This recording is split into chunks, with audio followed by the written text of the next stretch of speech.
So yeah, I mean, I just maybe leave maybe one image that's coming up for me that has to do with coherence or steadiness.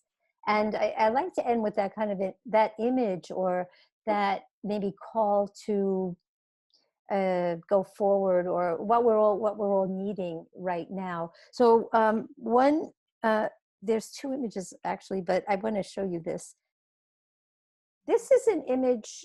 This image is called the Taurus, and the Okay. Taurus is a primary cosmic pattern in which energy, actually energy is flowing out and back into that center, the primal center, which they call the still point, and then it flows back out again, and then in. It's like this. It's toroidal energy, and it's a cosmic pattern, and there's something about hitting that center point, and that's the point of coherence, right? The point of returning back to source. So whether that's in death, or whether that's living in our lives right now, and then just going back into that still point, that point of coherence, so that we get informed by that. And the deeper into that central point, the deeper we go in that interior, then we flow out and bring it out, and then we return back in, and then we bring it out again. So I love that image of hitting into center point, that point of stillness. It's love's coherence, and we keep tapping into that in order to bring it back out into the world. And I love that energetic, that motion, and it is a cosmic prince pattern. I remember first Re- encountering that in a way that was memorable for me was in Dwayne Elgin's book, I think written in the late 80s, early 90s, Awakening Earth. And he had that same pattern. And it's interesting, coincidentally, in terms of timing, because I just got an email from Dwayne Elgin and Colleen yesterday that they've got a new project, a new book coming out called Choosing Earth. And so it's serendipitous that you would show that image that reminds me of Dwayne's legacy contribution.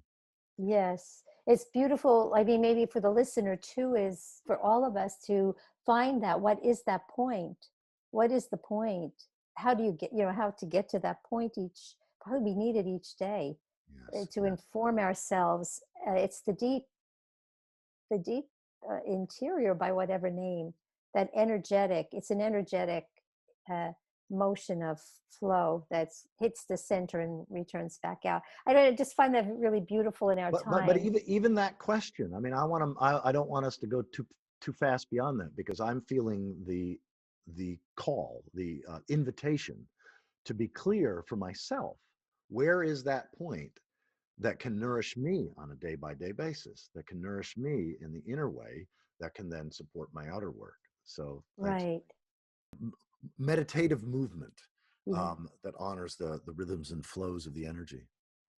Yes. And a very simple one is the ocho, or the figure eight. So energetically just make this motion to Mm, help balance. Just mm. even that in a moment of panic, fear, grief, whatever that is. After watching the news, balance self out, after reading some of this stuff that we're doing with, because we're taking the world in, and we want to be able to go back out in service to that world, and not get too pulled down into the black hole of all the difficulties. So Yeah. Wow, that's great. And you yeah, said that's a there very was simple. yeah, and you said there was a second image. Oh, yeah. Well, yeah, the second image is more of it's a Christian image, but I'm just going to show it to you because we have it on all of our walls in our monastery. Okay. And it's this image. It's called Christ in the Boat. And it's based on the Christian gospel story of Jesus traveling across the sea, and there's a big storm, and the disciples are all like, panicking and frantic and chaotic, and they wake Jesus up, and because it's an image uh, of the Christ consciousness as that which is aligned and coherent with source. And I don't know if you ever read the story of Thich Nhat Hanh, the Buddhist Oh Vietnamese yeah. monk.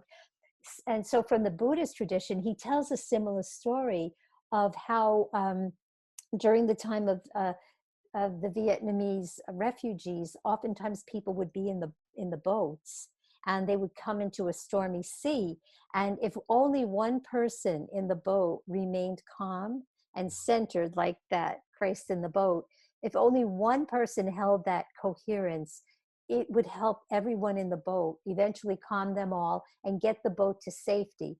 If everyone in the boat went off, oftentimes the boats would drown. Yes. They'd all die and drown. Yeah. So it's just it's a Buddhist way into this Christian image that we hold here of the holding of coherence, of conscious coherence in the self, because it can help our world immensely at this time, or in situations we find ourselves when we may be with a COVID patient, someone who's dying, or innumerable situations we're finding ourselves in. But it's the kind of holding that central line of it's in consciousness, keeping the horror straight and holding the consciousness of steadiness. And it's such a simple gift that we could give our world right now, just to hold the world in it too, Yes. and the Amen. people we love, right? In steadiness. Amen. I mean, I remember And, I was privileged in 1994 to spend a week with Thich Nhat Hanh on a retreat for peace activists, because he said mm, some of the most non-peaceful people he knows are peace activists.